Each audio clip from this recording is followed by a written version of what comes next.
नमस्कार मंडळी, तुम्हा सर्वांचं आपल्या श्री महालक्ष्मी या चॅनेलमध्ये खूप खूप स्वागत आहे. तर आता पवित्र असा मार्गशीर्ष महिना चालू झालेला आहे आणि येणारा गुरुवार हा तिसरा गुरुवार आहे. तिसरा गुरुवार हा तुम्हाला शुभ लाभ देत असतो. त्यामुळे या दिवशी माता लक्ष्मीसाठी प्रसन्न असे उपाय जे आहेत ते तुम्हाला करायचे आहेत. माता लक्ष्मीला प्रसन्न करणारे उपाय तुम्हाला करायचे आहेत.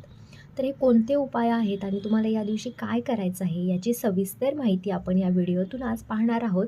तर व्हिडिओ शेवटपर्यंत बघा आणि जास्तीत जास्त लोकांपर्यंत हा व्हिडिओ शेअर करा. तर माता लक्ष्मीला हा महिना अतिशय प्रिय आहे आणि या महिन्यामध्ये तुम्ही जे काही उपाय माता लक्ष्मीसाठी करत असताना त्याचं शुभ फळ माता आपल्याला लवकर देत असते. त्यामुळे या महिन्यामध्ये आपण माता लक्ष्मीला प्रसन्न करणारे उपाय करायचे आहेत आणि माता लक्ष्मीला आपल्यावरती प्रसन्न करून घ्यायचं आहे.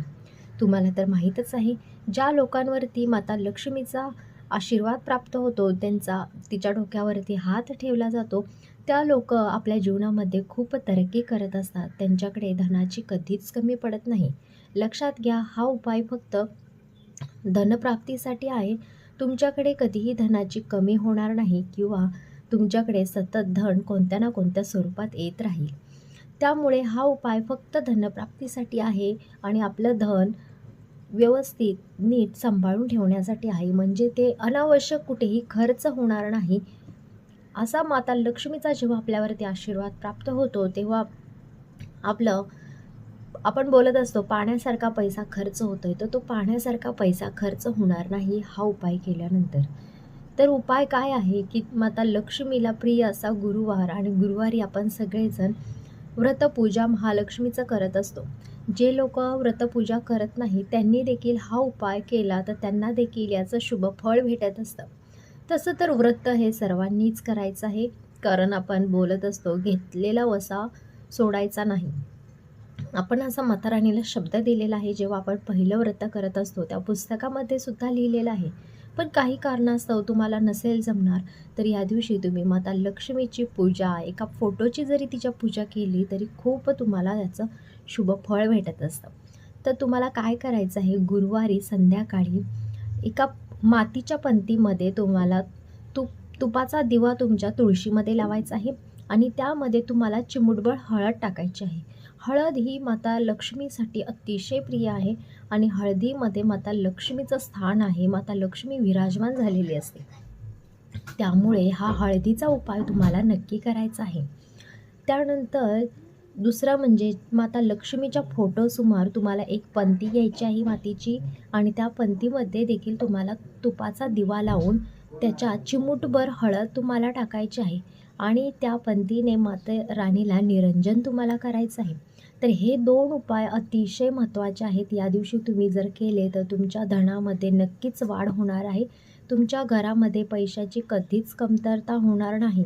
माता लक्ष्मी ही तुमच्यावरती सदैव खुश राहील आणि तिचं आगमन तुमच्या घरात कोणत्या ना कोणत्या स्वरूपात होत राहील.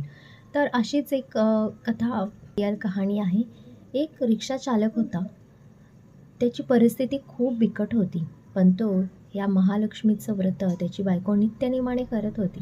रिक्षा चालक म्हणल्यावरती दिवसाला 400-500 रुपये त्याच्यासाठी खूप झाले कमवणे.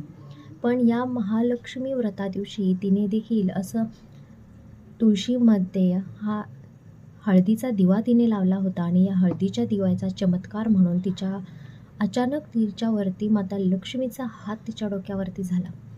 एके दिवशी तो त्याच्या मुलासोबत जात असताना त्याच्या मुलाच्या आग्रहाखातर त्याने लॉटरीचं तिकीट घेतलं आणि तो होता मार्गशीर्ष महिन्यातला गुरुवार आणि त्या दिवशी त्याला लॉटरी लागली होती.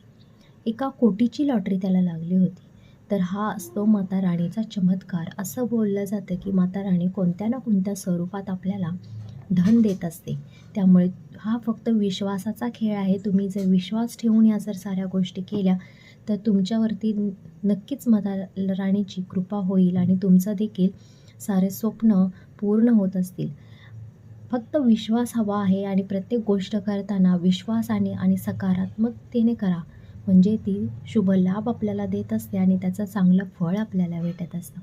तर अशी होती आजची माहिती. ही जर माहिती आवडली असेल तर आपल्या या व्हिडिओला लाईक, शेअर आणि सबस्क्राईब करायला विसरू नका.